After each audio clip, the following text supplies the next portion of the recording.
परोपकार के विषय में आचार्यों ने कदम कदम पर चर्चा की है।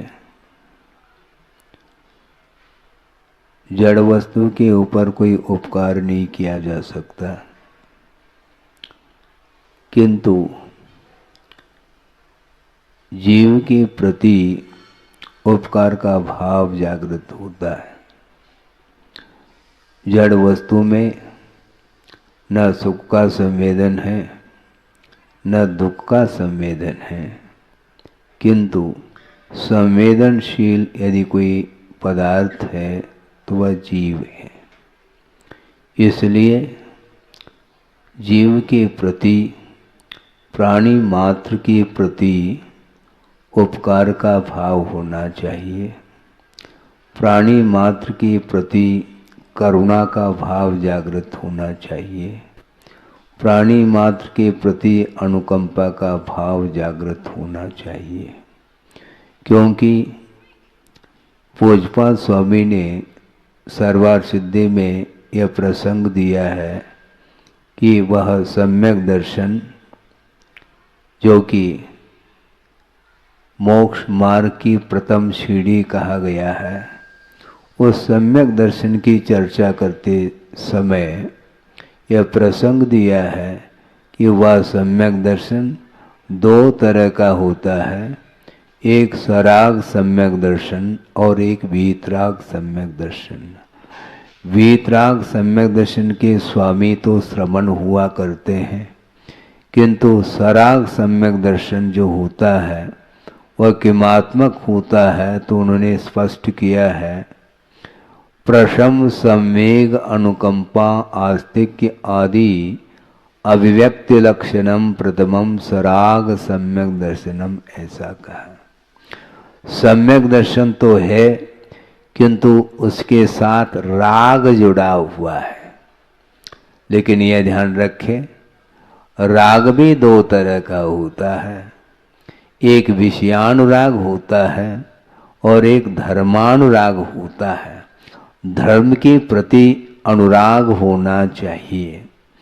राग हमेशा हमारे लिए एकांत रूप से बंध के लिए कारण नहीं होता, किंतु जो धर्मानुराग होता है वह परंपरा से निर्वाण के लिए कारण बताया है।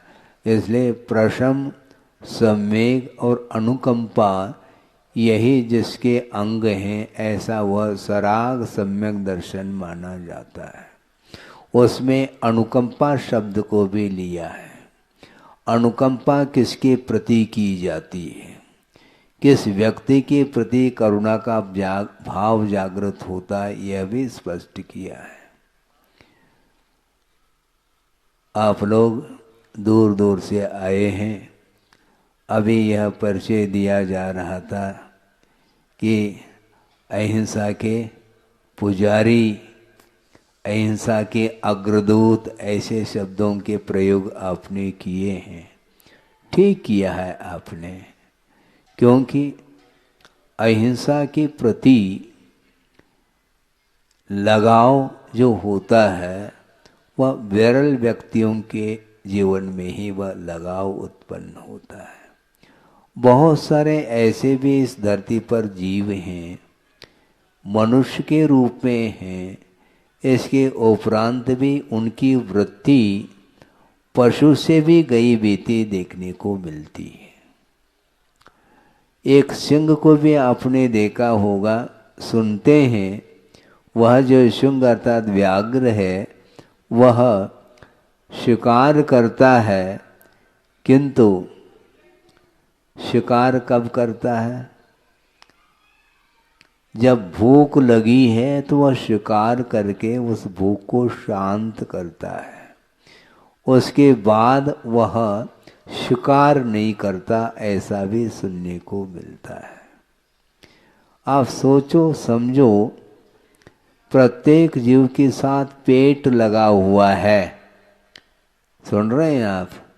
प्रत्येक व्यक्ति के साथ पेट लगा हुआ है, किंतु पेट ही नहीं लगाना चाहिए। पेट और पेटे में बड़ा अंतर है। 2-4-6 रोटी आपने खा ली, भूख शांत हो जाती है, किंतु पेटी को भरने के लिए दूसरे के पेट के ऊपर भी प्रहार करता है संसारी प्राणी। केवल पेट ही भरना चाहता है। जीवन जीने के लिए आपको ये चाहिए कि जिस प्रकार मैं अपने जीवन को सुख और शांति के साथ व्यतीत करना चाहता हूँ, उसी प्रकार प्रत्येक जीव की यह इच्छा होती है। इसलिए दूसरे के प्रति भी करुणा का भाव जागृत होना चाहिए, लेकिन नहीं हो पाता। आचार्य महाराज ने एक बार ये कहा था कि अपने लिए रोना ये आर्त ध्यान है और दूसरे के लिए रोना धर्म ध्यान है। दोनों रो रहे हैं, किंतु स्वार्थी संसारी प्राणी अपने लिए रोता है, भगवान के सामने भी हाथ जोड़ करके रोता रहता है। भगवान कहते हैं रो नहीं। यदि रोना आपको पसंद है तो दूसरे के दुखी जीवन को देख करके रोना चाहिए कि हे भगवान, इसका दुख कब दूर हो। हम अपने दुख को दूर करने के लिए तो कटिबद्ध है, किंतु दूसरे के जीवन में जो आपदा आई है, जो विपत्ति आई है, जो संकट आया है, उस संकट को दूर करने की जो एक भीतर की जो लगनशीलता है, ललक है, उसको बोलते हैं करुणा भाव। करुणा देखने को नहीं मिलती है, क्योंकि स्वार्थपरायण जीवन जीने वाला व्यक्ति वह कभी भी दूसरे के प्रति वह दया का भाव नहीं रख पाता, मात्र अपना अपना अपना सोचता है। जबकि अपना कोई नहीं, वह सब सपना है। इसके उपरांत भी वो अपने जीवन को सुखमय बनाने के लिए यहाँ पर स्वर्ग उतर जाए, इस प्रकार का वह प्रयासरत रहता है। किंतु ये ध्यान रखो, शारीरिक जो शांति है, सुख है, वह वस्तुतः सुख नहीं, सुखाभास है, ऐसा कहा है। कहा तो है महाराज, ये सब शास्त्रों में कहा है, किंतु देखने को कहाँ मिल रहा है? देखने को कहाँ मिल रहा है? ये एक दूसरे को देख करके बोल रहे हैं, किंतु आचार्य कहते हैं देखने को नहीं मिलता। स्वयं ही उस रूप अपने जीवन को ढालने का प्रयास करना चाहिए। तो मैं ये कह रहा था कि सम्यक दर्शन होते हुए भी वह एक तरह का नहीं है, किंतु राग के साथ संबंध को लेकर के जो सम्यक की उत्पत्ति होती है, उसको सराग सम्यक दर्शन की संज्ञा दी है। और वह सराग सम्यक दर्शन की मुख्यता गृहस्थ जीवन में हुआ करती है। महाराज, हमारे लिए भी कुछ धर्म का लाभ हो, क्यों नहीं होगा? क्योंकि धर्म वस्तुतः अहिंसा प्रधान धर्म है। अहिंसा की रक्षा करने के लिए ही हम रात दिन प्रयत्नशील हैं, क्योंकि हिंसा का अर्थ घात होता है। दूसरे के जीवों का घात करके कभी भी जीवन यापन करने का भाव नहीं रखना चाहिए। लेकिन होता क्या नहीं, मैंने पहले भी कहा था, गृहस्थ जीवन में अपने जीवन को व्यतीत करता हुआ वह चलता है, और ऐसा कोई भी कार्य नहीं होता जिसमें हिंसा नहीं होती हो। तो फिर महाराज, हिंसा से बचने के लिए हम करें क्या? अनुपात से हिंसा से बचने का उपक्रम कर लेना चाहिए। कोई भी व्रत छोटा और बड़ा नहीं होता, व्रत तो व्रत ही होता है। अपनी शक्ति के अनुरूप पालन करने का पुरुषार्थ कर लेना चाहिए। एक बहुत अच्छा संस्मरण याद आ गया मुझे, और गुरुदेव ने ही प्रवचन के दौरान कहा था, बल्कि उनके साथ वह घटित घटना है। वो क्या है? नैनागिरी की बात है, और आहारचर्या का समय हुआ था। शुद्धि करके आचार्य महाराज आहार के लिए निकल गए। मंदिर में जाकर के वंदना की और निकल गए। और निकलने के उपरांत वहाँ पर जो श्रावकगण खड़े थे पड़गान के लिए, वहाँ पर किसी का पुण्य का उदय जागृत हुआ।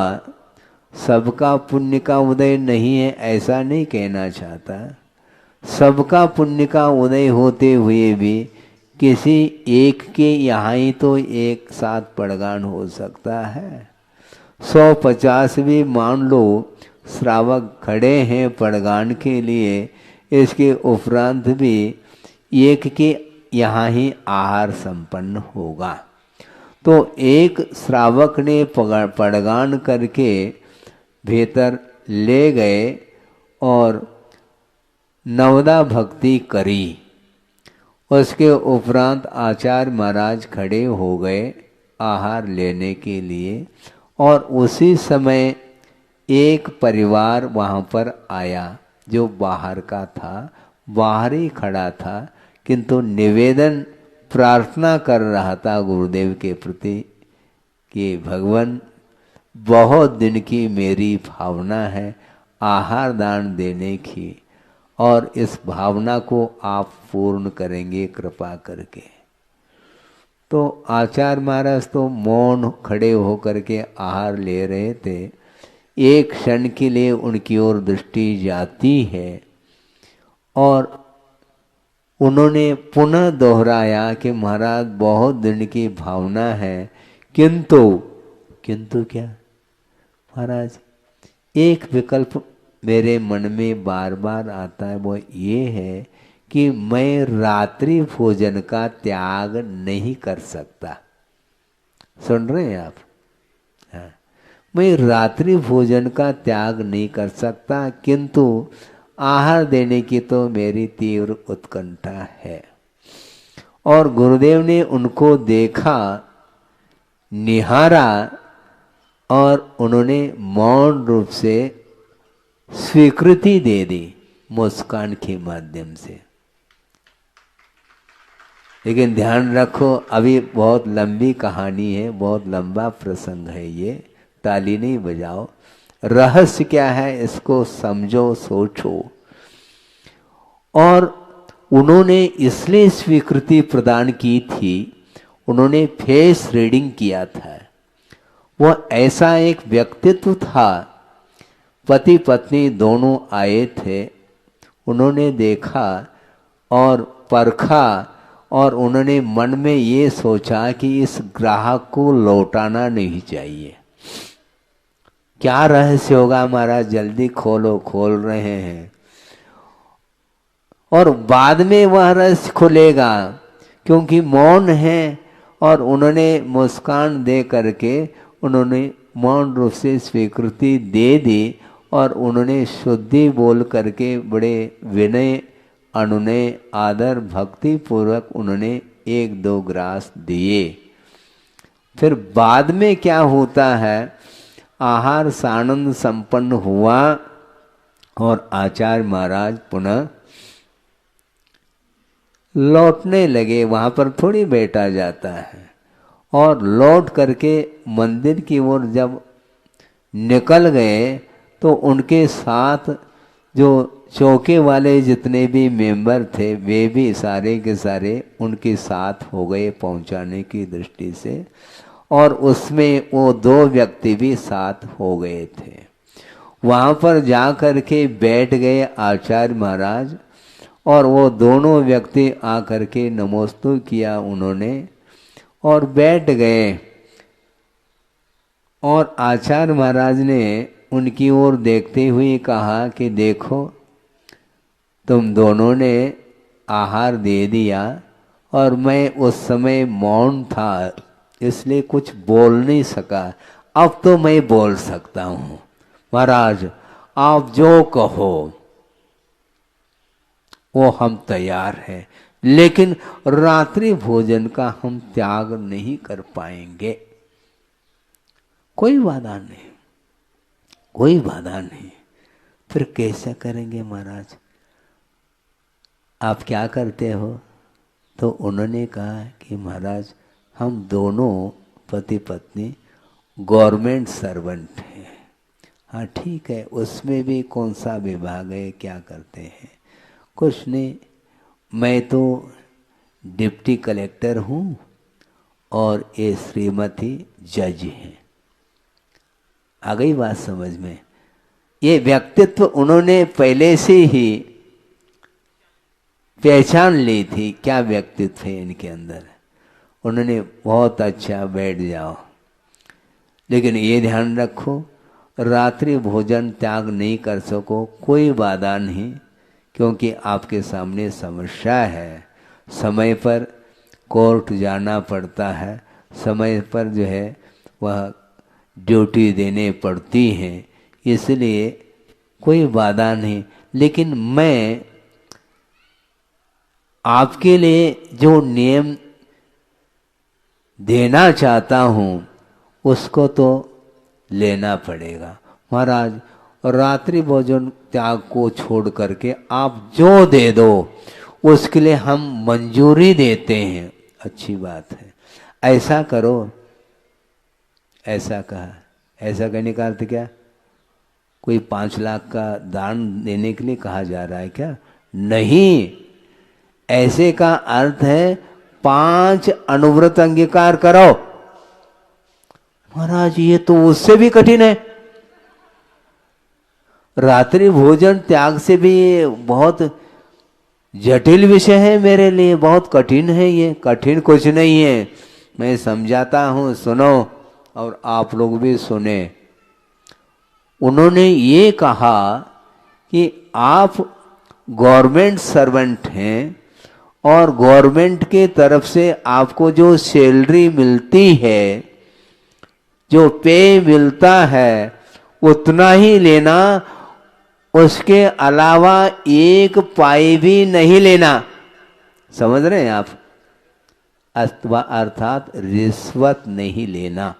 महाराज ये तो हमसे बहुत अच्छे तरह से निभ जाएगा नियम। और इसमें 5 अनुव्रत गर्भित हैं, अंतर्भूत है, ये ध्यान रखो। कैसा?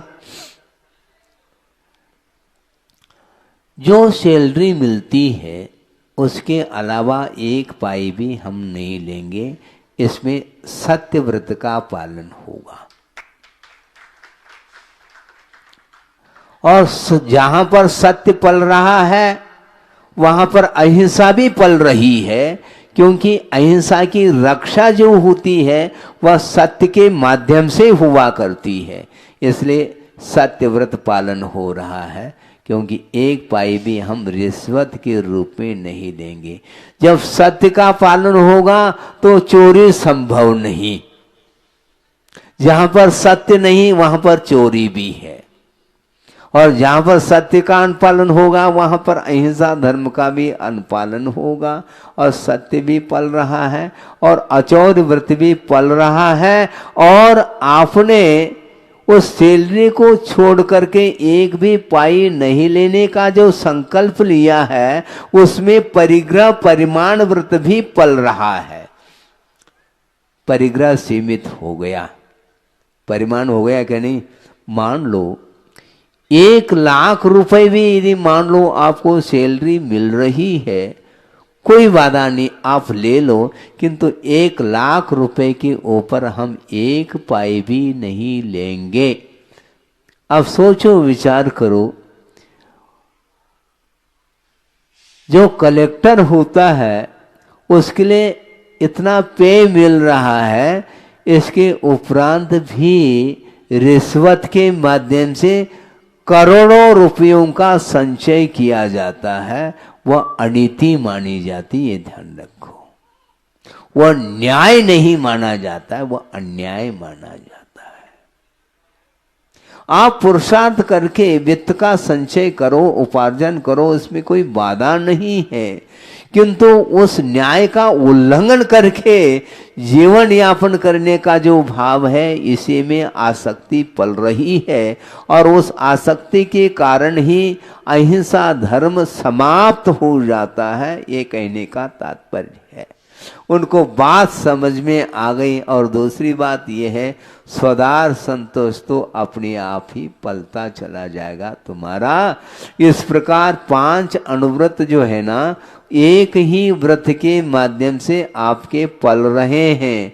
उनको बहुत अच्छा लगा और उन्होंने कहा कि महाराज हमें कोई बाधा नहीं, ये आसानी के साथ मैं इसका पालन करूंगा, लेकिन मैं रात्रि भोजन का त्याग नहीं कर सकता। कोई बाधा नहीं, लेकिन आपके लिए नहीं, ये ध्यान रखो, नहीं तो बिना रात्रि भोजन त्याग किए आप देना प्रारंभ कर दो। ऐसा नहीं, उनके सामने जो समस्या थी वो समस्या का हल है, यह समाधान है, क्योंकि धर्म से किसी को वंचित नहीं किया जा सकता। मात्र रात्रि भोजन त्याग का नाम ही धर्म है ऐसा नहीं, इसका भी पालन करें, किंतु इसके साथ साथ इस प्रकार की भी धर्म की उपासना की जा सकती है और करना चाहिए। इस प्रकार आचार्य महाराज की ये कुशलता है कि किसी को भी है वापस नहीं, किसी ग्राहक को वो वापस लौटाने नहीं देते, लौटने नहीं देते। वो अपनी क्षमता के अनुरूप धर्म का पालन करो। अर्थ ये है कि अहिंसा की उपासना करने वाला व्यक्ति हमेशा परिग्रह से दूर रहता है और रहना चाहिए। यहां तक कि रत्नकंठ श्रावकाचार्य में ये प्रसंग आता है, उस प्रसंग को आपके सामने रख रहा हूं 5-10 मिनट में। उसको सुन करके पढ़ करके आपको आश्चर्य लगेगा। आप तो उच्च कुल में पैदा हुए हो और एक नीच कुल में पैदा हुआ है, कौन? चांडाल। और उसका नाम लिया है किसने?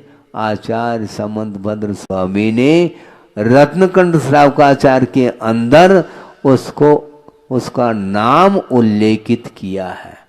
सम्यक दर्शन संपन्न मभि मातंग देहजम देवा देवम विदुर्भस्म गूढ़ांगारांतरोजसम, ऐसा कहा। आप सोचो विचार करो। वह चांडाल नीच कुलीन माना जाता है, उसका स्पर्श नहीं किया जा सकता, किंतु ये ध्यान रखो सम्यक दर्शन से वह संपन्न हुआ है, उसके लिए देव संज्ञा प्राप्त हो गई है। देव का अर्थ देवादिदेव नहीं लेना, किंतु देव का अर्थ उसके अंदर पूज्यता आई है, वह आदर का पात्र हुआ है। देव का अर्थ वह पूज्य हुआ है, और पूज्यता का अर्थ यहाँ पर वह पूज्यता नहीं लेना, किंतु आदर का पात्र बना हुआ है। वो कौन? वह चांडाल होने के बावजूद भी ऐसी कौन सी विशेषताएं महाराज, उस प्रसंग को आपके सामने रख रहा हूं। सोचिए, उस चांडाल ने भय के ऊपर भी विजय प्राप्त की है, और उस चांडाल ने लोभ को भी जीत लिया है। इस प्रसंग में वह विषय स्पष्ट हो जाएगा। राजा ने अष्टानिका पर्व में अष्टमी से लेकर के पूर्णिमा तक उस अष्टानिका पर्व में किसी भी जीवों की विराधना घात नहीं होना चाहिए, इस प्रकार उस राजा ने राज्य में घोषणा की थी। अब सोचो, हिंसा नहीं होगी उस अष्टानिका पर्व के दिनों में। संयोग की बात है, राजा का राजकुमार और उसने उन दिनों में जीव का घात किया था, क्योंकि वह मांस का लोलुपी था और उसने छुप करके बगीचे के अंदर एक मेंढे का घात किया। मेंढा जानते हैं आप? है? हाँ। उसका घात किया और उसको पका करके उसने भक्षण किया था। और यह बात राजा के कान तक पहुंच गई, खबर पहुंच गई। पहुंचते ही उसने, राजा ने कहा कौन है, उसको पकड़ करके ले आओ। तो वहां तक जो खबर पहुंची थी वह किसके द्वारा पहुंची थी? एक माली था उस बगीचे में, और उसने एक दिन पेड़ के ऊपर चढ़ा था और वहां से उसने उस राजकुमार ने जो मेंढे का घात किया था, वध किया था, उस कृत्य को उसने देखा था और उसने ही खबर पहुंचाई थी राजा के दरबार तक जाकर के। राजन, आपने घोषणा की थी अष्टानिका पर्व में घात नहीं करने का, किंतु आपके पुत्र ने ही घात किया। मेरे पुत्र ने? हाँ हाँ, आपके पुत्र ने। ऐसा हो नहीं सकता है। कैसा नहीं हो सकता है? हमने अपने आंखों से देखा है, प्रत्यक्षदर्शी मैं हूं। ऐसी बात है, उसको पकड़ करके ले आओ। और उसको ले गए। अब राजा ने कहा, क्या कहा? इसने राजा के आदेश का उल्लंघन किया है, यह एक अपराध किया और साथ साथ जीव की घात करने का अपराध किया, इसलिए इसको इस प्रकार छोड़ा नहीं जा सकता। ये महान अपराधी है, इसलिए इसको प्राण दंड दिया जाएगा। लेकिन देने वाला कौन है? कौन? हाँ, चांडाल, जल्लाद भी बोलते हैं उसको। और राजा ने कहा उस चांडाल को बुलाओ और अभी इसको प्राणदंड देना है। तो चांडाल को बुलाने के लिए राज्य की जो कर्मचारी थे, कोतवाल आदि, वहां पर पहुंच गए। कहां पर? जहां पर वह रहता था उसके घर पहुंच गए। और उन लोगों ने कहा कहाँ है वो चांडाल, है क्या नहीं? तो उस चांडाल की पत्नी ने कहा, क्या कहा ये बाद में बताऊंगा, किंतु चांडाल ने अपनी पत्नी को सूचना दी थी कि कोई भी बुलाने के लिए आ जाए तो तुम ये कह देना कि वो बाहर गए हैं, अभी नहीं हैं। और वह छुप करके घर के भीतर ही बैठा था। और उस कोतवाल आदि आ गए बुलाने के लिए। उन्होंने कहा कि कहाँ है वो चांडाल? नहीं, वो बाहर गए हैं। अरे, वो अभागा है। आज यदि वह उपस्थित होता तो उसके वध के द्वारा राजा के माध्यम से उसको पुरस्कार मिल जाता है, क्योंकि वह चांडाल है। वध करता तो उसके लिए इनाम मिल जाता राजा के माध्यम से। वह अभागा कहाँ चला गया? तो पत्नी के मन में लोभ जागृत हुआ। अच्छा, ऐसी बात है, वो बाहर गए हैं, बाहर गए हैं, ऐसा दो चार बार बोल तो दिया, किंतु हाथ से संकेत कर दिया कि अंदर है। ये लोभ आ गया मन में। अच्छा, अंदर है, तो जा करके कोतवालों ने उस चांडाल को पकड़ लिया और राजा के पास खड़ा कर दिया। अब राजा ने कहा देर मत करो। क्या करना है राजन? कुछ नहीं करना है, ये राजकुमार है और इसने राज की आज्ञा का उल्लंघन किया है और जीव का घात किया है। इसको जल्दी से जल्दी क्या करना है? इसका घात करना है। तो राजन, मैं घात तो नहीं कर सकता। क्यों, क्या बात है? मैंने चतुर्दशी के दिन वध के त्याग का संकल्प लिया है। सोचो, विचार करो। इसके पीछे भी थोड़ा सा विषय और है, उसको भी आपके सामने रखूं।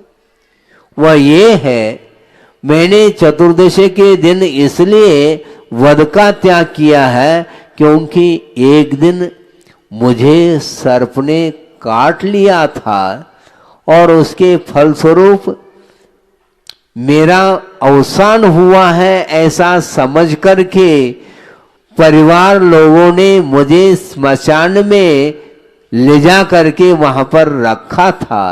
किंतु ऐसा पुण्य का उदय था कि मेरा अवसान नहीं हुआ था। फिर हुआ कैसा? वहां पर एक रिद्धिधारी मुनि महाराज थे जो कि ध्यान में लीन थे, और उनके पास कौन सी रिद्धि थी? औषध रिद्धि। जिनके शरीर के स्पर्श से वह वायु जिसको स्पर्शित हो जाए वह जीवित हो जाता है। सोचो, विचार करो। ऐसे औषध रिद्धि के धारक मुनि महाराज के शरीर के स्पर्श से वह हवा बह रही थी और वह हवा का स्पर्श उस चांडाल से हुआ और वह चांडाल जो मृत जैसा प्रतीति में आ रहा था वह जीवित हो गया। और जीवित होने के उपरांत उसने सोचा, बहुत अच्छा अवसर है, रिद्धिधारी मुनि महाराज के प्रताप से पुनः प्राण आ गए हैं। अब मैं संकल्प लेता हूँ, 14 के दिन मैं वध नहीं करूँगा।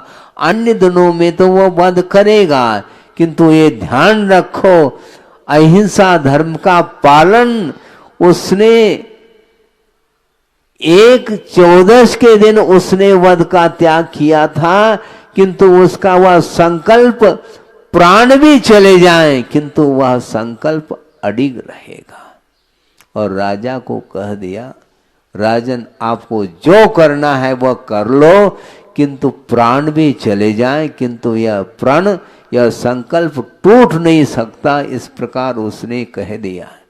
न उसको मरण का भय रहा, मरण के भय को भी जीत लिया उसने, और लोभ जो दिया जा रहा था उस लोभ को भी जीत लिया। और राजा ने सोचा, चांडाल होकर के तुम 14 के दिन व्रत लेते हो, ये भी कोई व्रत है क्या? संभव नहीं है। इस प्रकार समझ करके उस राजा ने राजकुमार को भी और उस चांडाल को भी, कोतवालों को कह दिया, इन दोनों को वहां पर फेंक दो। कहां पर? बोरी में बंद करो पहले और दोनों को ले जाओ और वहां पर फेंक दो जहां पर बड़े बड़े मगरमच्छ होते हैं। ऐसे तालाब में फेंक करके आ जाओ। तो उन दोनों को बांध करके ले गए और वहां पर जो ही फेंक दिया तो वहां पर बड़े बड़े जो मगरमच्छ थे वो सारे के सारे राजकुमार को तो नोच नोच करके खा लिया, किंतु वह जो चांडाल था उसकी रक्षा जल देवताओं ने कर ली। सोचो, विचार करो। सिंहासन कर लिया किसके लिए? चांडाल के लिए। उसकी जीवन की रक्षा कर ली। किसका प्रताप है ये? अहिंसा संयमो तवो देवाव तस् पणमंती जस धम्मे सया मनो धम्मो मंगल मुख्यटम अहिंसा संयमो तो। अहिंसा और तप से युक्त जो धर्म होता है वह वस्तुतः उत्कृष्ट धर्म माना जाता है, और वह धर्म जिसके हृदय में स्थान मिल रहा है, जिसके हृदय में अहिंसा धर्म के लिए स्थान मिल रहा है, उसकी रक्षा देव लोग भी आकर के करते हैं। इस प्रकार आगम में उल्लेख मिलता है। सोचो, अहिंसा धर्म की महिमा तो सोचो। इसलिए आप लोगों को भी ये चाहिए, पशुओं की रक्षा करने के लिए आप लोगों को हरदम कटिबद्ध होना चाहिए।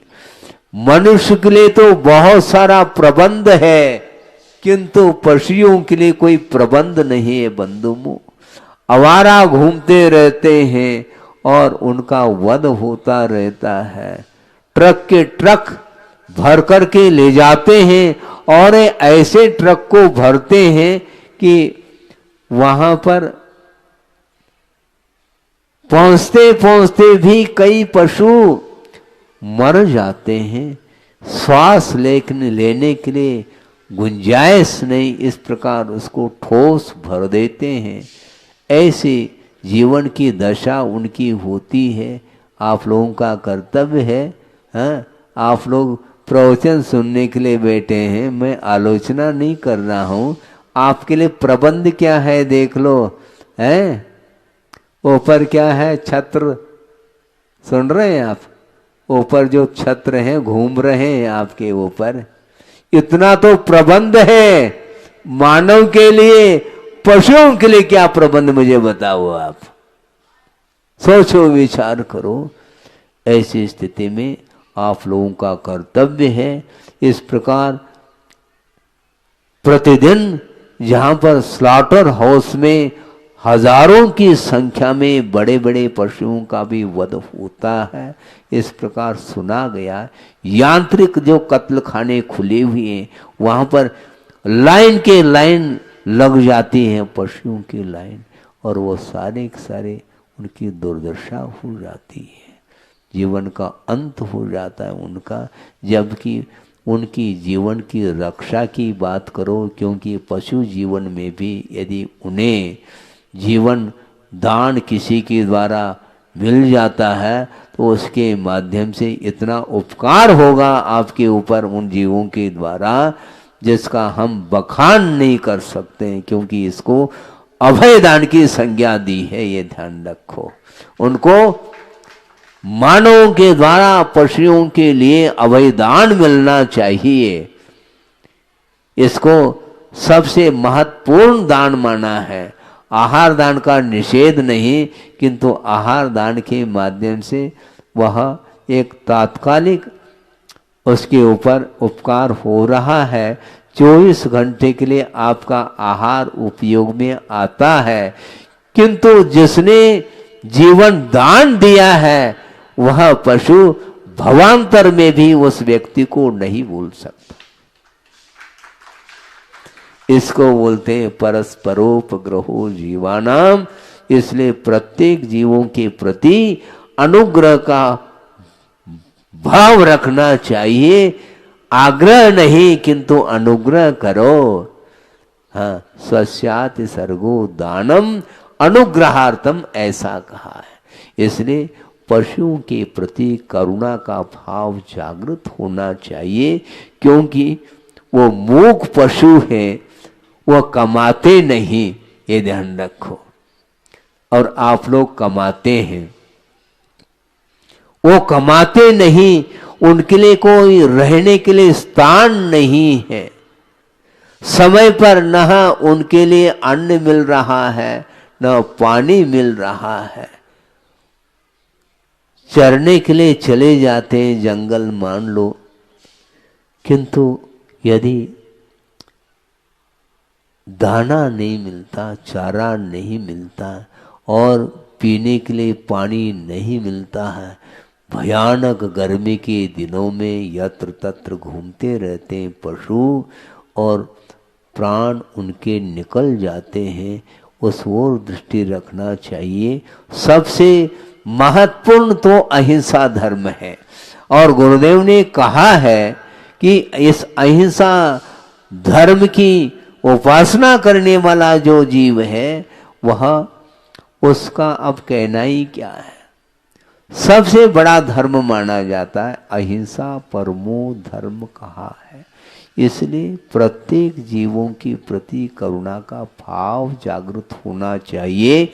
आपका समय हो चुका है, इसलिए अहिंसा धर्म की रक्षा के लिए गुरुदेव ने पूरे भारतवर्ष में उनकी प्रेरणा और उनकी मंगल में आशीर्वाद के माध्यम से जगह जगह गौशालाएं खुली हैं, और उन गौ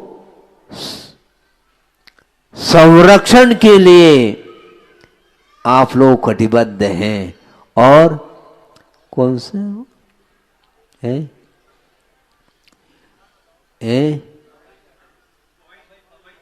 पवई तो है, उसके साथ साथ जो आप लोग जिसको संभाल रहे हैं कौन सा, हाँ दयोदय महासंघ, छोटा नहीं है वो, ध्यान रखो। दयोदय महासंघ के द्वारा जगह जगह जो गौशालाएं खुली हैं उनके लिए योगदान मिल रहा है। वह अपने आप में वह कार्य सराहनीय है, क्योंकि गुरुदेव ने उस कार्य के लिए आशीर्वाद दिया है। वस्तुतः बैठ करके स्वाध्याय करने मात्र से अहिंसा धर्म की रक्षा नहीं होती, किंतु प्रयोगात्मक यह अहिंसा धर्म है, प्रैक्टिकल धर्म है।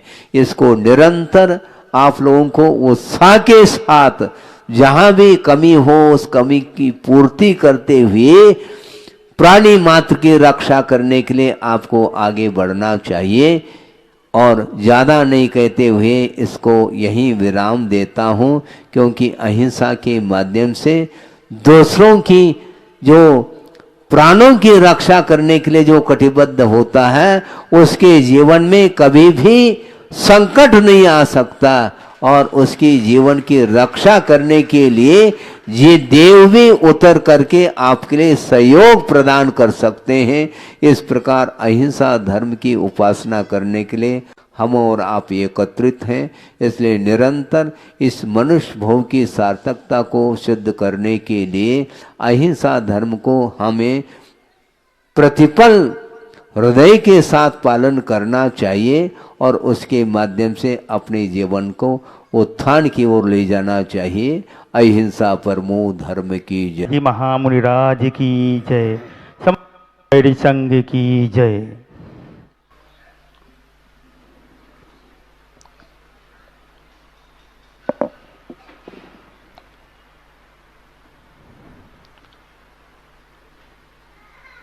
प्रतिदिन क्या हो रहा है,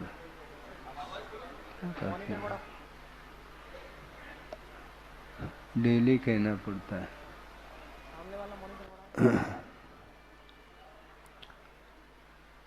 प्रतिदिन आप लोगों के सामने आगम का आधार लेकर के अपने भावों को पवित्र बनाने की दृष्टि से कुछ विचार रखे जा रहे हैं, और उसी भांति आज भी आपके सामने आगम विद्यमान है। मैं इसलिए बार बार आगम का आधार लेने की बात करता हूँ। बिना आगम का आधार लिए हम जो भी सोचते हैं, जो भी बोलते हैं और जो भी शारीरिक चेष्टाएं करते हैं, उनके माध्यम से आत्मा का हित नहीं होता। ये बिल्कुल तय है, क्योंकि मन वचन काय की चेष्टाएं प्रत्येक संसारी प्राणी सुबह से लेकर के शाम तक, शाम से लेकर के पुनः सुबह तक सारी चेष्टाएं प्रवृत्तियों को कर लेता है, किंतु उसके प्रतिफल के रूप में उसके लिए क्या मिलता है। उन चेष्टाओं के माध्यम से आत्मा का हित नहीं होता है, किंतु आत्मा का और विकास होता है। आप संसार का विच्छेद करना चाहो, आत्मा का विकास करना चाहो, तो उसके योग्य चेष्टाओं को करने के लिए ये आगम का अवलोकन करना अनिवार्य सिद्ध होता है।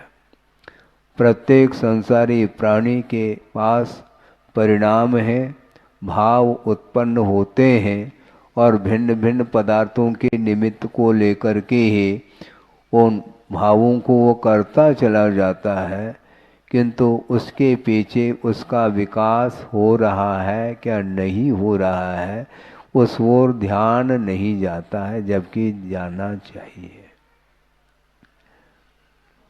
क्योंकि उद्देश्य के अनुरूप ही संसारी प्राणी का विकास और विनाश होता है। आलम्बन किसका लिया है यह महत्वपूर्ण नहीं है। साधन समीचीन है। हम ये कहना चाह रहे हैं, कुगुरु कुदेव कुशास्त्र का आलम्बन नहीं ले रहे हैं, ये बिल्कुल ठीक है, किंतु सच्चे देव शास्त्र गुरु का अवलंबन लेते हुए भी हमारा लक्ष्य क्या है इस पर निर्धारित है। उन्नति के लिए, आत्मा की उन्नति अर्थात उत्थान जो होता है वह साधन के बिना तो नहीं होता, किंतु उद्देश्य महत्वपूर्ण है ऐसा कहा गया है। किंतु संसारी प्राणी अपने मन में बहुत सारे विचार रखता है और उसकी पूर्ति के लिए वह भगवान का भी आलम्बन लेता है और उसकी यह धारणा या मान्यता बन जाती है कि हमारा विकास निश्चित है, किंतु विकास जो निश्चित है वह उद्देश्य के ऊपर ही निर्धारित है। आपका लक्ष्य क्या है? मुख्य लक्ष्य है, जिसने जैसा लक्ष्य बनाया है और उसके अनुरूप ही उसकी गति होती है। बिना लक्ष्य के गति नहीं और उसमें प्रगति भी संभव नहीं है। इसलिए प्रतिदिन यह विषय आपके सामने रखा जा रहा है। उसी प्रकार यह और भी विषय आपके सामने रख रहा हूँ कि एक बालिका है और वह प्रतिदिन नाव से जा रही है और किस उद्देश्य को लेकर के जा रही है? दूध देने के लिए।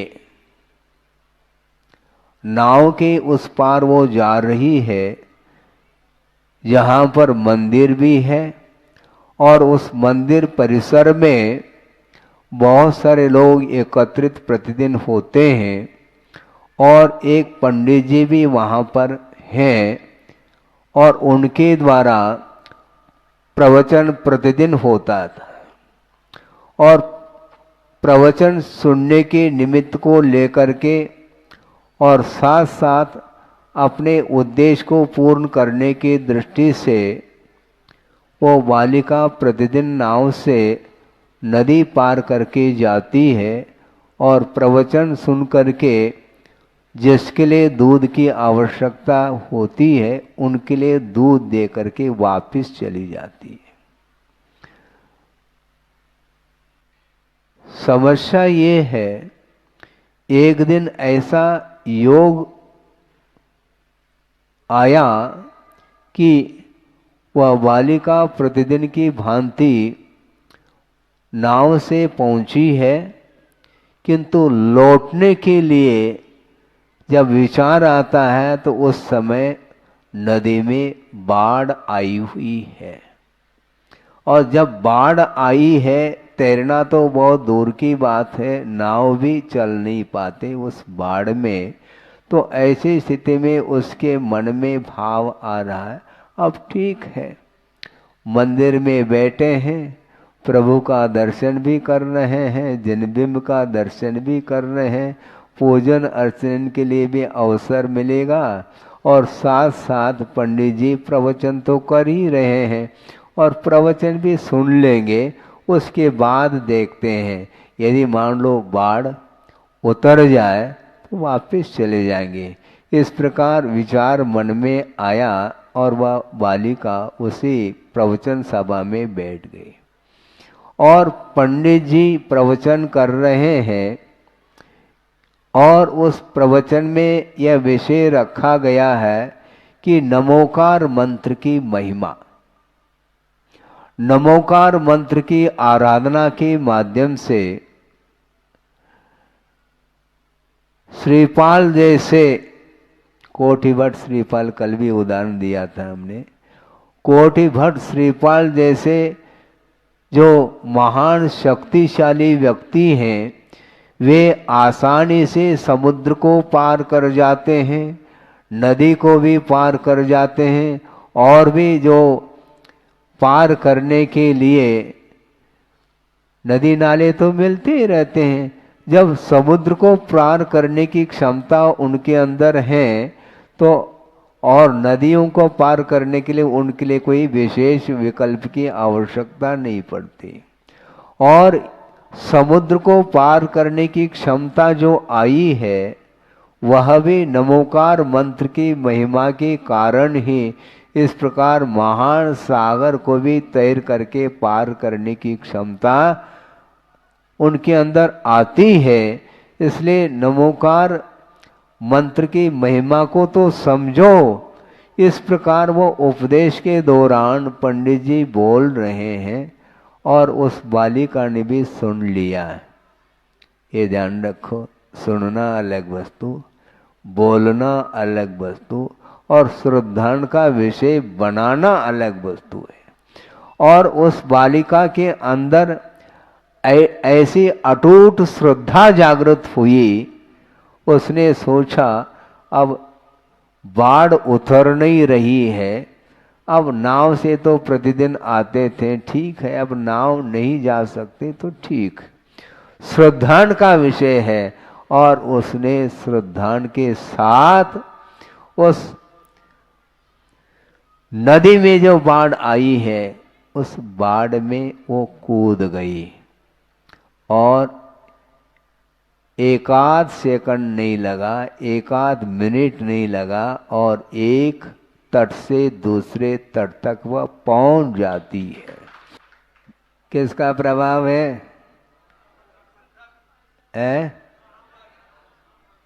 समर्पण। समर्पण के साथ जो आस्था है वह वस्तुतः आस्था अनूठी आस्था मानी जाती है। और वह पहुंच गई और उसने सोचा इतनी महिमा नमोकार मंत्र में है, मुझे ये ज्ञात नहीं था। और प्रतिदिन नाव के माध्यम से वह जाती थी आती थी। उसने सोचा अब नाव का आलम्बन लेना क्या आवश्यकता है, और वह प्रतिदिन वहाँ पर बिना नाव से ही वह पहुँच रही है और वापस भी हो रही है। और पुनः उसने जा करके पंडित जी के सामने कहा कि पंडित जी आपकी कृपा है, हाँ, आपका महान उपकार मेरे ऊपर हुआ है, जिसके कारण उस नदी को मैंने बिना नाव के पार किया है। अच्छा, बिना नाव के? हाँ, बिना नाव। यही तो महिमा आपने बताई थी नमोकार मंत्र के विषय में, तो उसको हमने प्रैक्टिकल देख लिया है।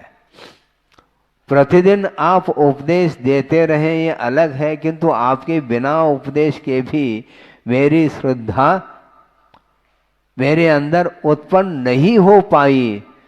इसमें आपका ही एकमात्र योगदान है।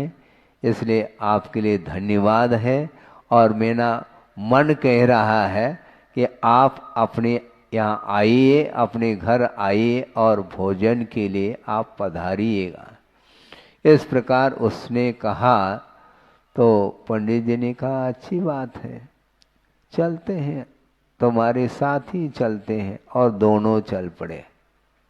अब गहरी नदी बह रही है और बाढ़ के साथ बह रही है, और उस पंडित जी के सामने बिना इधर उधर देखे, बिना विकल्प किए वह कूद गई और दूसरे तट तक पहुंच गई। और पंडित जी देखते रह गए, उसको रोक नहीं पाएंगे और दीक्षा संपन्न हुई।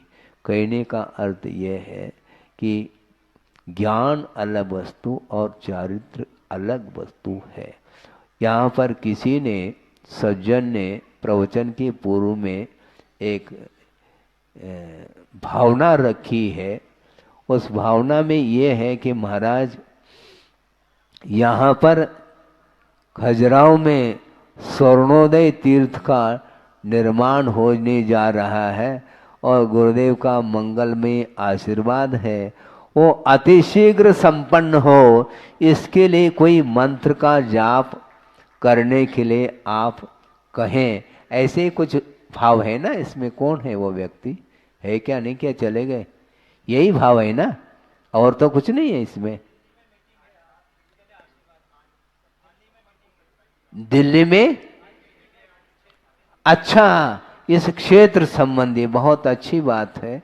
इसमें जो भी जिस कारण को लेकर के थोड़ा सा ये विलंब हो रहा है कार्य प्रारंभ करने के लिए, उसको लेकर के यहाँ की कमेटी, वहाँ पर 2-4 लोग पहुँच गए हैं और इसमें सफलता प्राप्त हो, इस भावना को लेकर के यहाँ पर विचार प्रेषित किया है। और उन्होंने ये भाव रखा है कि ऐसा कोई भी मंत्र दे जिसके माध्यम से इसमें हमें सफलता प्राप्त हो। तो सबसे महान मंत्र यदि कोई है तो नमोकार मंत्र है।